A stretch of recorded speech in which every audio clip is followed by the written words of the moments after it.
TVB, two questions. The first question is, will these 5 lawmakers run in the by-elections? If not, what will be the criteria for picking the candidates in the by-election? And the second question is, some people have voiced their concerns that they might support democracy. They probably want a pro-democrat to be back in LegCo in future in the by-election. But the problem is the candidate you choose in future may not be the one they like. So they have the feeling that, their support for democracy is kind of hijacked, by this kind of arrangement. What is your advice for them, and what should they do?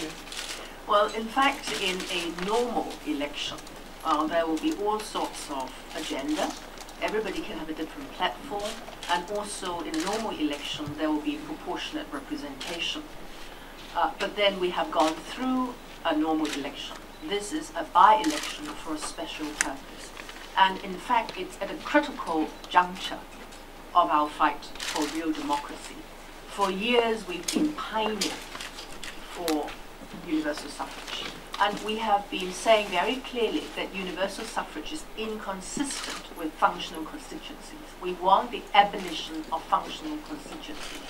And we want this by-election to be a clear message to the government, because the government has been trying to evade the question by saying, oh, well, this is a controversial matter, there is no consensus within the community. Here is a very rare opportunity. It is not something you can do again and again, and it's certainly not something we undertake lightly. So it's a very rare opportunity, and it's at the critical juncture of the democratic movement. We want to focus on the agenda. We want this to be a clear message. A by-election is very different from a poll, is very different from a signature campaign. It is an objective, quantifiable way to ascertain our determination, our wish for abolition of functional constituencies, which we otherwise have difficulty to achieve through the legislature, because as you understand, any change needs a 2/3 majority.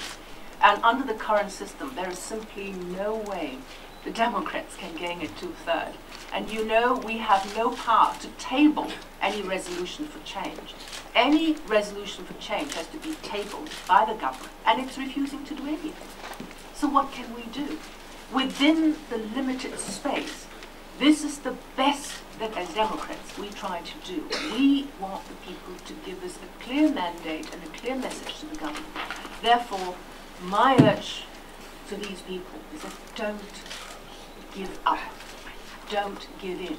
Seize the very rare opportunity to tell the government in no uncertain terms that we want functional constituency to be abolished. And to answer the first part of your question, hence the candidate, the personality of the candidate is really not as important as the agenda to be voted on.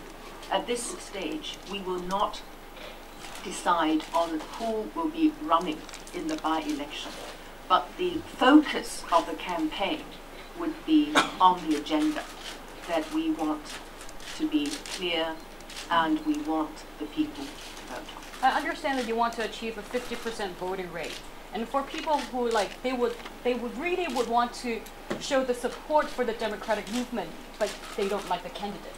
Do you think they should just vote, abstain, that they should participate as well, or what should they do? Well, I've earlier already explained that if you miss this opportunity, you never know whether we can have something like a de facto referendum once again. It's the first time something like that is done. And if it's not done well, well, maybe it's the last time, we don't know. But it's so important that as a community, we give a clear message on abolition of functional constituencies. For our part, who are pushing this referendum movement, we make it clear that our purpose is not because we think this is a good candidate, that's a bad candidate. In fact, in a way, you can say these are already current legislators. But what we want to do is to give the people an opportunity to vote on the agenda. There is no other way we can vote on the agenda. We had tried this before. The Pandemocrats have tried a civic referendum, but you can't organize it because you don't have the voters' return. You can't organize all the voting stations. You can't ensure that people only vote once. Therefore, the only way we can bring about a de facto referendum is through this method. We are doing our best, and we have to trust the people to make the right choice.